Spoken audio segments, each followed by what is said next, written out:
She then says, "You are the most beautiful girl I have seen." And I said, "Oh, thank you."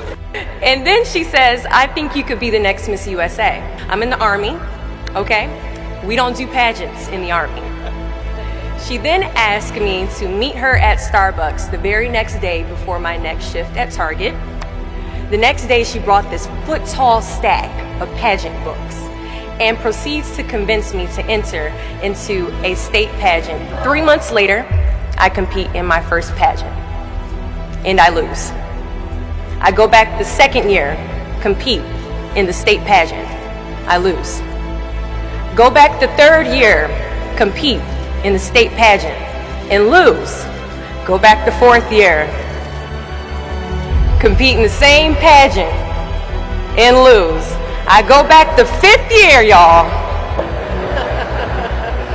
compete in the state pageant and lose. But guess what? I go back the sixth year. Guess what happens? I lose. I called her on the phone and said, "You told me I could be the next Miss USA." And she says, "Deshauna, keep working, don't quit, keep going back." And in June of 2015, she passes away from leukemia.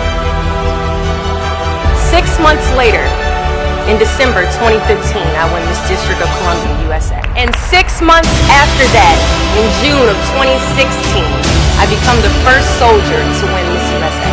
At times, our purpose drops in our laps as if the heavens threw it by accident. I ask only one thing of you all today after you leave this building. Do not fear failure, but please be terrified of regret. As giving up is the birth of regret. After you walk out this door, you will receive 100 doors shut, slammed in your face. You will have 100 moments that will be filled with someone telling you no, or telling you, "Thank you for your application, but we regret to inform you that we've chosen a different candidate for this job." You will sit in 100 different interviews and you will not get the job. The reality of life is that we will all hear more no's than we hear yeses. And we will fail a lot, and I mean a whole lot.